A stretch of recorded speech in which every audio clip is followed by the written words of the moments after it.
Struggling to hydrate yourself? Well, here are 3 ways you can boost your water intake easily. Hi,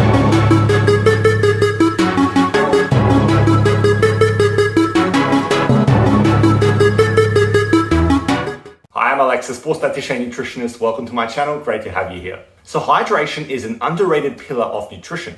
Especially when it comes to sports nutrition and working with athletes, you want to make sure that you are hydrating yourself, drinking enough water, making sure that you're in that good position to be able to be of a high performance. If you dehydrate yourself, if you're not drinking enough water, you're just not going to function as well as you would otherwise if you were, well, of course, drinking more water. But I understand that sometimes drinking the amount of water that you need to be drinking, especially when you're very active, can be a bit of a struggle, especially if you're not someone that's super thirsty naturally, or if someone that you just don't really care for water that much. But there are ways you can boost your water intake and hydrate yourself a bit better.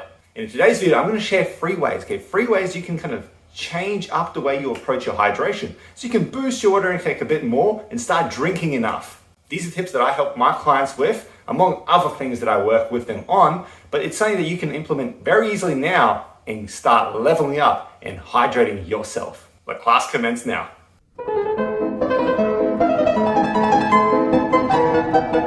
Number 1 is using sugar-free cordial or sugar-free sports drinks. Now, you could also say just sports drinks in general will help hydrate you, but I'm just focusing on just the sheer hydration here. Nothing that adds any extra carbohydrates for other fueling aspects. So with sugar-free cordial, so essentially, if in case you don't know what cordial is, if it's not called the same thing in your country, it's a very concentrated drink where you pour a little bit at the bottom, fill it up, rest up with water, and you got yourself a delicious drink that's mostly made up of water. Now you choose the sugar-free version, and now you've got something that's basically just flavored water. It's clean.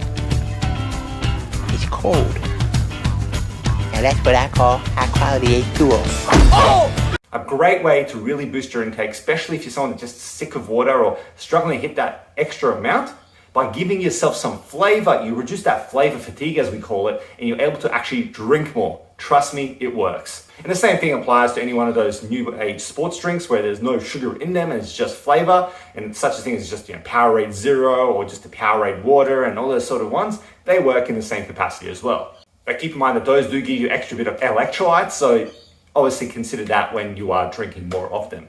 Number 2 is the use of slushies. So especially when you're in a hot environment. Now, we have just left summer here in Australia, but Australia can always be a bit on the hotter side, especially if you're playing outside and doing training there and stuff like that. It can get a bit hotter. So using something like slushies and ices, whatever you want to call them, can help reduce the temperature in your body and make it a bit more of a satisfying way to hydrate yourself. Whoa, that's good squishy. But of course, for everyone else, who's in the Northern Hemisphere, we are approaching summer now, okay? When the mid-year hits and it's summertime and perhaps you're training in that heat, well, this will apply to you as well. Slushies, Slurpees, whatever, just try and choose a sugar-free version if you can. That's a great way to hydrate yourself in the heat because it really helps you drink more in a satisfying way, which, if you can make it easier for yourself, why wouldn't you?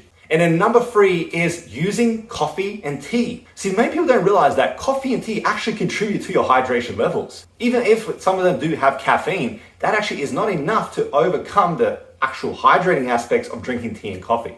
Now, while tea and coffee can technically hydrate you, I understand that it is a bit of a hot drink. You don't really associate it that way. It's not going to be something you just drink when you're playing. So make it a nice version. So if you're trying to hydrate for sports and training or whatever it may be and trying to boost up your water intake, consider making your coffee and your tea the iced version so it's a bit more satisfying, a bit easier to drink, and a bit better for helping hydrate yourself more. Because I understand hot drinks are not really going to be, thirst quenching. I understand that. So just make them iced versions and you're good to go. So there you go, that's 3 ways that you can boost your water intake and hydrate yourself better just by changing a little bit of aspects in your nutrition and making you choose certain choices that are a bit more satisfying, so to speak. Because I understand just drinking water all the time can get boring and can be sometimes hard to reach those, those high levels of water intake that you need to be doing as an athlete. Now in the comments below, let me know, what's your favorite way to hydrate, okay? Comment below, let me know what's your favorite way to hydrate yourself in the heat, during sports, during training. It doesn't really matter, you always should be hydrating yourself. So just let me know in the comments below. Like this video if it has been helpful, if it's giving you a fresh perspective or it's giving you some ideas on how you can actually boost your hydration. Give it that like. And as always, stay classy. See you next time. Have a good one. Bye.